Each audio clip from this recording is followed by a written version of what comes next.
takeaway one, super proud of you. Takeaway two is like, this is just like classic tech bro. You're just going through like the tech bro phase,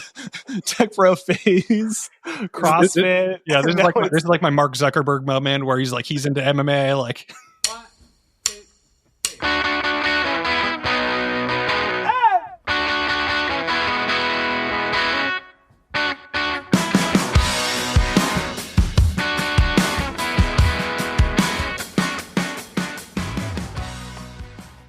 all right, guys, it's Thanksgiving week. Hope everybody is on track to go meet up with their families towards the end of the week. Ty and I are going to be meeting up in person in Lodi at our parents' house, so super excited about that.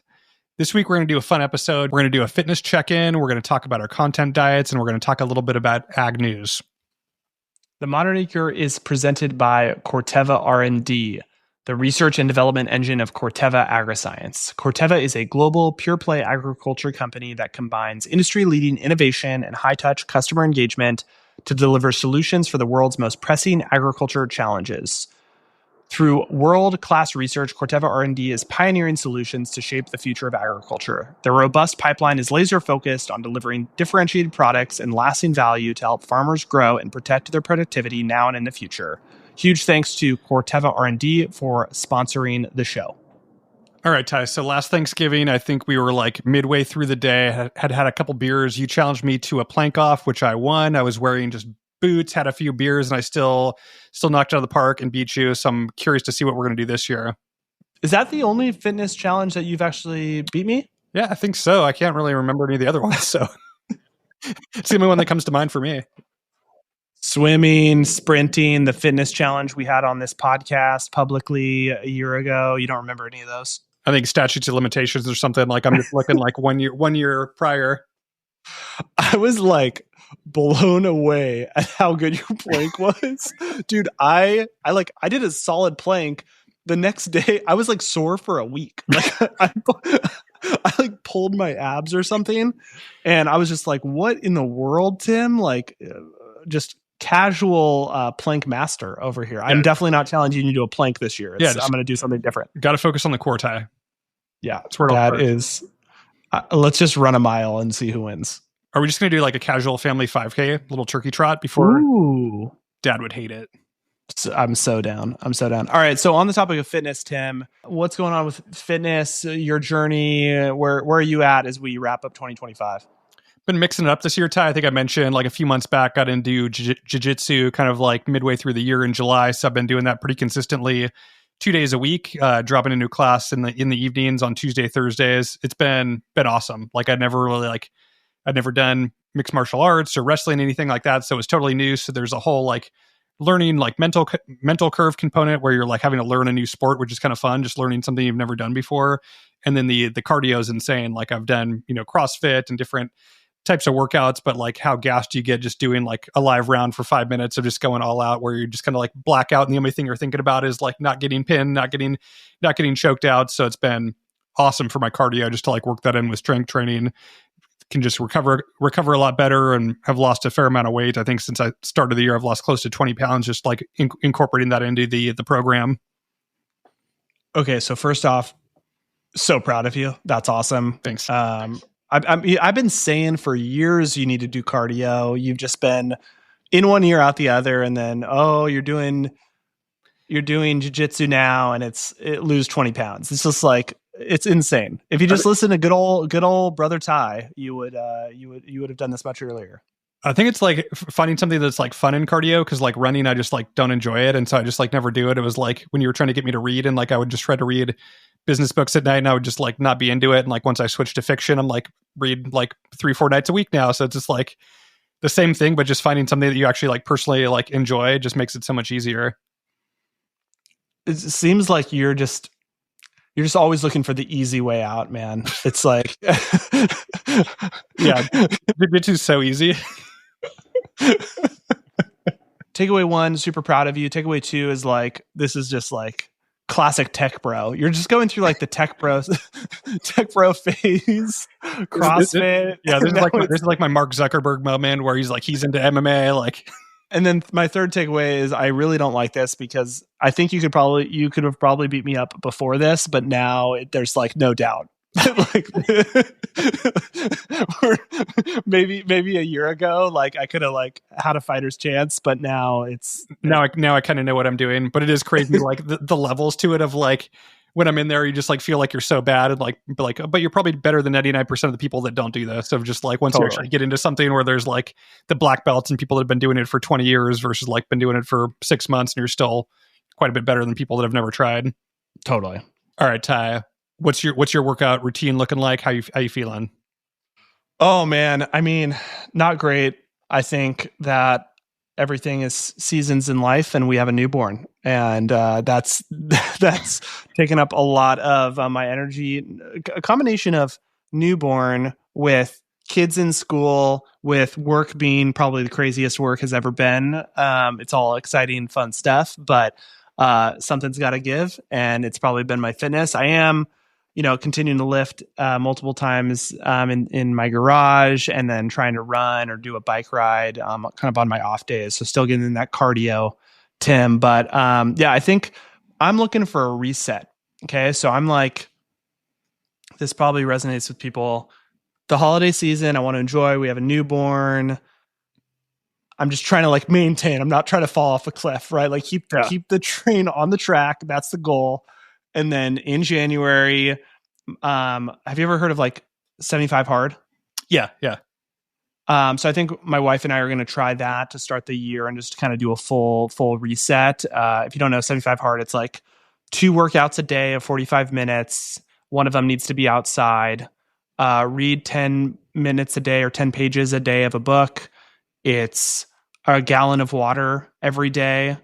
And then it's just sticking to a kind of like a diet, like a healthy eating, like whatever diet you want to stick with. So we're going to try that to start the year to kind of like kickstart everything. Because I think my fitness, my running and lifting, that's kind of stayed pretty consistent, but it's the diet that I need to really lock in. So that's where I'm at. Just being vulnerable here on the pod. Thanks for being vulnerable, Ty, and like sharing that with me. It is very tough with a newborn. I think that was like me exactly a year ago when Hunter was just born. Like you're just trying to survive. You're on limited sleep. Like some of the stuff has to go, and sometimes it might be a weeknight. You're like, we just need a DoorDash. I just cannot comprehend like making dinner and cleaning up the kitchen tonight. Exactly. But yeah, I think Tim, 2026. We were going to do it in 2025. I think we need to do it in 2026 as a fitness competition from the podcast, the Modern Acre Fitness Competition. So I'm so down for that, and we've got some fun ideas for that. So okay, let's move on, Tim. This is a segment we have done historically, but just like, what's your content diet right now? What are you consuming? What are you reading, watching? Give us a few updates, Tim, of what you're into right now. Got a few ones. There's a new show on Peacock called All Her Fault. It's one of the actresses is from Succession. That Sarah Snook is in the show, but it's a really good show. Kind of thriller drama. Siobhan, Shiv, yeah. Yep. You know Shiv. Yeah, love her. It's like an 8-parter. We like binged it last weekend. It was like so good. Of like like it immediately hooks you. So we binged through that one. Really good show. Going to the holidays, and then book wise, what I'm reading now is pretty good. It might be a little too scary for you, Ty, because I know the last book I recommended you were a little bit scared by. This one's called Hidden Pictures. It's really good. Just kind of like psychological thriller type book. So I'm about 80% through that one. What about you, Ty? What's on your docket? All right. So my wife and I were in search of after you have a baby in the final months of the pregnancy, and then once you have the baby newborn phase, we love having like a super good show that is like multiple seasons. That's like fairly lighthearted. That you can lean in. Like one of our children, we watched the show Nashville. There's like, just got a good Suits is another good example. Just like a really good show that's like, it's not, not necessarily winning awards, but it's something that we can just keep rolling with. And we found it, and it's a show we hadn't watched, The West Wing, and it is so good. I think it's got to be one of my favorite shows of all time. It does, not the later seasons not as good as those kind of glory first seasons, but So good. It's Aaron Sorkin, who's like the Social Network, who wrote the Social Network, like really fun, fast, like really witty writing style. And so that's been the show. We're like, I think we're in season 6 right now of 8 or something like that. Nice. So we've been. What was that on? It's on HBO. Is like where it's hosted for streaming. So if you need like a multi-season show to watch that'll consume multiple months of watching, then The West Wing I would highly recommend. Just such a good cast. Yeah, good rec tie. Like recommending people binge through 8 seasons, right? Going into the holidays. I was going something lighter of like, here's a quick weekend binge. You're just like, let's just consume all the holidays with The West Wing. This is my season of life. This is the theme of this. Come on. I'm just telling you where I'm at. Don't judge me for where I'm at, Mr. 20 pounds down. Gosh. Any new podcasts, or there's the usual circuit? Usual circuit, but I have been listening to a lot more energy podcasts. Obviously, in my role at Polaris, dealing a lot with the energy markets, with utilities. I've been like really consuming a ton of podcasts there. So a really good one is Catalyst, is a great energy podcast. The DER Task Force is excellent. And Open Circuit is another. So 3 distributed energy transition podcasts that have been like really interesting. We're in like this crazy once in a generation moment of experiencing significant year over year load growth. So with AI data centers, with onshoring manufacturing, with electrification, this is all driving crazy stress on the grid, and utilities are having to figure out how to manage this by, are they building new generation capacity? But what we do at Polaris is demand side flexibility. So unlocking energy assets in the agriculture industry to unlock capacity for utilities. So I've been like totally gobbling up content related to this. So that's probably been like the newest stuff I've been listening to. Yeah, you've been sharing some of those with me, and it's really cool to like view energy from an agricultural lens of like, it's kind of like a new industry that we haven't like focused a ton on, but now just kind of like seeing what the opportunities are in energy, given our like background in agriculture, has been pretty cool. Totally. Haven't been reading too much. I like was on a great trajectory before the baby came, and now like, dream feeds, waking up in the morning. I am like, when I get in bed, I'm sleeping. I'm sleeping before I get in the bed. I am no time to read currently, but I hope I can change that. All right, Ty. An article you shared with me a couple days ago related to Monarch Tractor found kind of interesting, so thought we'd wrap with doing a little riff on some relevant ag tech news. Let's do it. So TechCrunch reported that Monarch Tractor has been sued over tractors that were unable to operate autonomously. And this is written by Sean O'Kane. He's kind of like an investigative reporter, journalist for TechCrunch in the EV space. He's kind of been around for a long time. So he put this report. I'll read some highlights from it. So Monarch Tractor has been accused of overpromising on the autonomous capabilities of its tractors, according to a new lawsuit. Burke's Tractor dealership located in Idaho has sued Monarch for breach of contract and allegedly violating its warranty because the California-based startup's tractors were, quote, unable to operate autonomously. The dealership also says the 10 tractors it purchased continue to experience significant problems and calls them, quote, defective. This is really interesting, Tim. I think the dealer spent $773,000, so $750,000 for the tractors, and financed the purchase. The dealer also purchased spare parts. Monarch delivered the first 5 tractors in April 2024 and the remaining 5 in June 2025. The lawsuit claims the problems began right away. Man, this is not great news for Monarch. Hearing this, what's your reaction to this? Yeah, it's kind of crazy to hear, and like not super surprising. Like we've chatted about them over the years. We've had obviously a lot of the team on the podcast before. Some at FIRA a couple of weeks ago. Like they're still out there at shows exhibiting, but yeah, not not a great signal if you hear the word defective, machines breaking down on the field. Like, I think it's just a challenging segment that they're in. Like, obviously they have a vineyard tractor, the vineyard wine grape market is in the tank. So like, there's not a lot of like frothiness in that market for investment into new technologies. And yeah, you could see how a dealer, if they committed to $750,000 inventory and they've struggled to move them, they're sitting on all this equipment that they financed, puts them in a tough position. So not a good sign when the state of ag tech tie now is just like everybody sues each other, of like there's just like lawsuits flying around of like that's not a great state of affairs.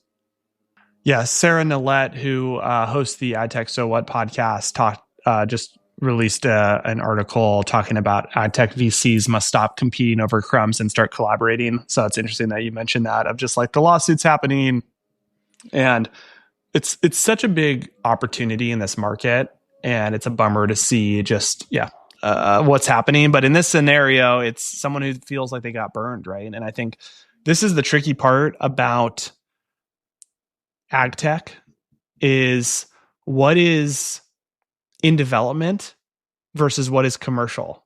And this is like a gray line, right? Like every business is managing that, right? Every startup is iterating on its technology, and I feel like it'd be hard pressed to find a startup that like is delivering something to the market that's not perfect, right? Like they're continuing. This is like what you do. You put something out there and you continue to iterate on it and make it better. And most of the time you're able to do it, and you're able to address customer concerns and get feedback and iterate on the technology.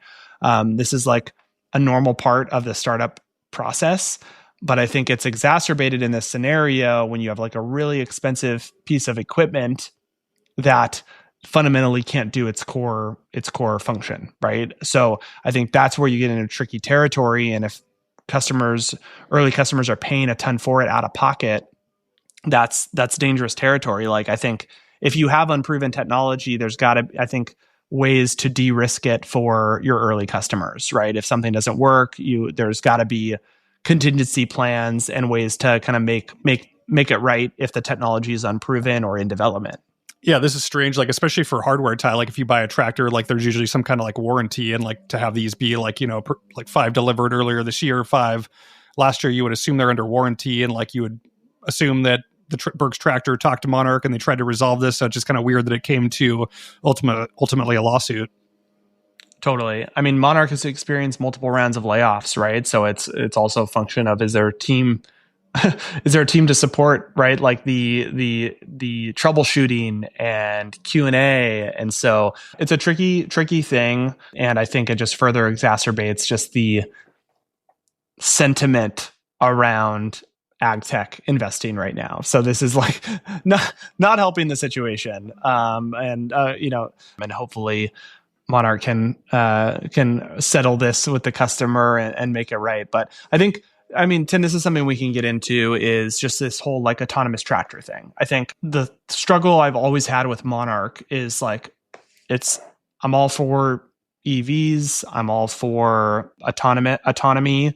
But like in the specific use case, it's like, what is the actual value, right? Like, and especially in this model, like, are you actually replacing a person? Like, or do you have to have an operator nearby versus like the laser weeding, right? Like the laser weeding as an implement, that is like very tangible of who you're replacing and the cost comparison to it, versus just like a small tractor that I don't know how many use cases it fits, obviously in vineyards and dairies, kind of, I think more notably, but it's just a different equation, I think, in terms of ROI. And like, if you look at the Monarch tractor or just an EV autonomous tractor, like what purpose is it serving kind of on its own? And I think that's maybe been the disconnect with Monarch, but I'm curious your thoughts.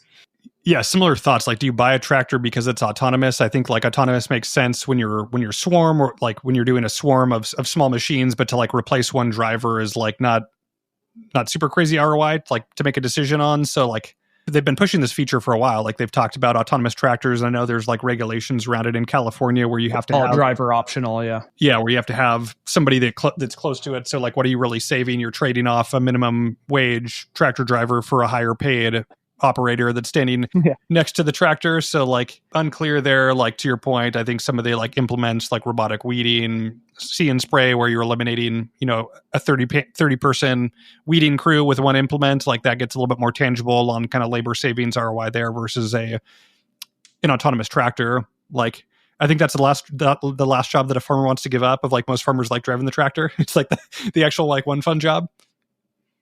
Totally.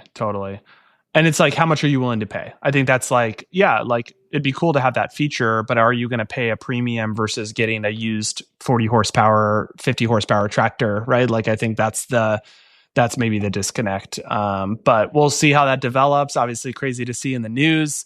Hope you guys enjoyed this episode. We talked a little bit about what we're into, what's happening with us right now, the content we're consuming, and some news of the week. Let us know if you like the structure. If you want to hear more on this, we would appreciate it. But hope you guys all have a great Thanksgiving week with friends and family. Appreciate you listening. Make sure you're subscribed to the podcast, the Modern Acre podcast. We'll talk to you next week. Thanks, guys.